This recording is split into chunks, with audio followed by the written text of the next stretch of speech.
मेरे पास कोई क्वेश्चन नहीं है आपके लिए, बट हाँ, आपने जो कहा मैं उसी को एनफोर्स करना चाहती हूँ कि यंगर जनरेशन्स को जो हम सिखाते हैं वही वो फॉलो करते हैं। बट आजकल की जो पेरेंट्स हैं, एज़ यू राइटली सेड, माँ जैसे बोल के भेजती है, पहले ज़माने में कुछ और बोलती थी, आजकल के ज़माने में और कुछ बोलती हैं। तो पेरेंट्स को पढ़ाना और सिखाना, जो हमारी जनरेशन्स के जो पेरेंट्स हैं, मैं उनकी बात कर रही हूँ, जो वर्किंग मदर्स हैं वो तो वर्किंग मदर्स हैं ही हैं, बट जो हाउसवाइफ भी हैं वो भी अपनी फैमिली को और अपने बच्चों को टाइम नहीं दे पाती हैं।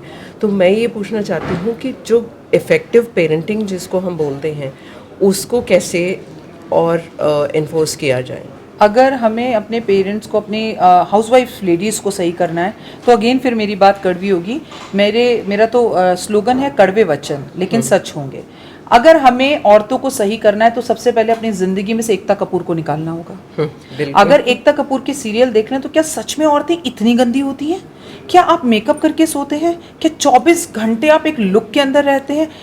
ओरिजिनलिटी कहीं है ही नहीं। एक्स्ट्रा मैरिटल अफेयर, जीजा का साली के साथ, नंद के साथ, इसका पति मर गया, जिंदा हो गया। हकीकत की ज़िंदगी में ऐसा नहीं होता। और जितनी हाउसवाइफ बैठी हैं उनका टाइम ही सिर्फ एकता कपूर की वजह से सही हो रहा है।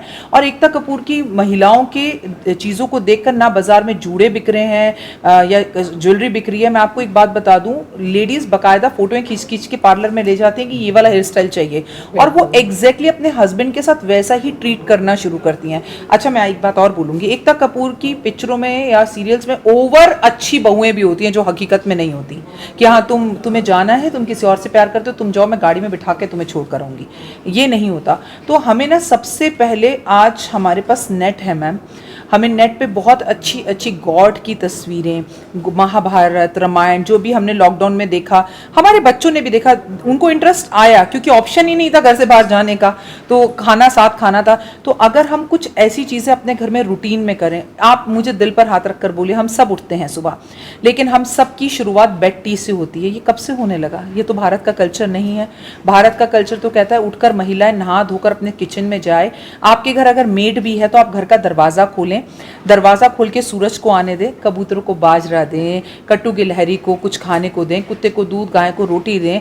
आप अपनी मेड से ही कहें, जो लड़कियां बच्चे माँ को करते देखते हैं वो खुद करते हैं। आप खुद 12 बजे तक नहीं नहाएंगी तो you don't have right to tell your son और योर डॉटर कि कभी तो नहा लिया कर, कभी तो उठ लिया कर। अच्छा, घर में एक बंदा ज़रूर होगा जो उसे सही चीज़ सिखाना चाहेगा कि बेटा उठ जाओ, अभी स्कूल का शुरू होने वाला, अटेंडेंस लगा। तो माँ कहेगी तुम तो पीछे ही पड़े रहते हो, सोने दो ना, औरों के भी बच्चे हैं, ये ज़्यादा है। तो वी आर रॉन्ग। बच्चा कोई माँ की कोख से नहीं अलग होकर पैदा हुआ, उसके अंदर मेरे और आपके जीन्स हैं। आज भी मुझे याद है, मैं अपनी मौसी के घर जाती थी तो वहाँ बहुत बिस्किट्स होते थे। मौसी हमसे बहुत अमीर थी, तो हमें बिस्किट लेने होते थे तो मौसी कहती थी लो बेटा, तो हम मम्मी की तरफ देखते थे, मम्मी ऐसे करती थी, तब हम बिस्किट उठाते थे। मैं ये नहीं कह रही कि हम हर वक्त, ये बच्चे कहते हैं ना आप तो रोते ही रहते हो, आपका तो टाइम ऐसा था। हमारे टाइम पे ना वैल्यूज़ थी, हम लोग अपने रिश्तों की वैल्यूज़ करते थे। आज पेरेंट्स करते नहीं है। रीज़न, हम बच्चों को टाइम नहीं देते, बच्चे भी हमें टाइम नहीं देते। माँओं के पास अपने सीरियल्स देखने का टाइम है, पिताजी के पास कपिल शर्मा या मैच देखने का टाइम है, लेकिन कोई अपने बच्चे को ये नहीं कहता बेटा तू बैठ के कौन सी सीरीज़ देख रहा है, चल मैं भी तेरे साथ देखूंगा।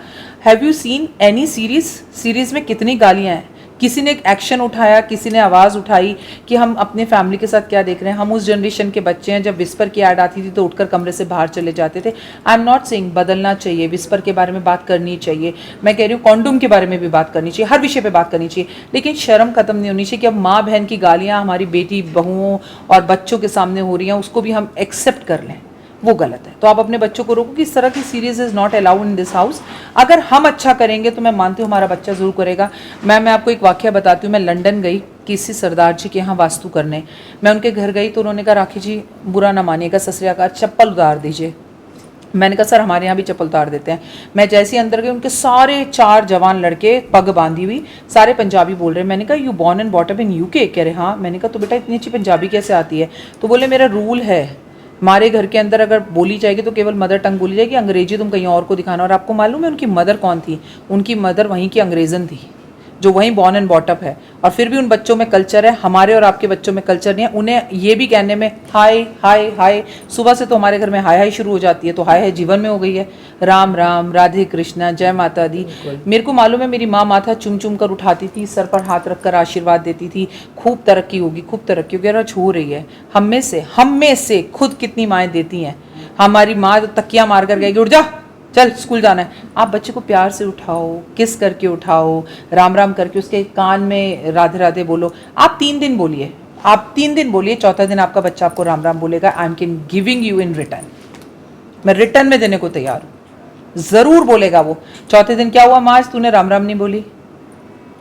टोटल पहले खुद को बदलना पड़ेगा, समाज बाद में बदलेगा। हर वक्त केजरीवाल ने कर दिया, मोदी जी ने कर दिया, राहुल ने कर दिया, खुद को बदलो, किसी से उम्मीद मत करो। यू चेंज योर सेल्फ, दुनिया बदलती दिखेगी।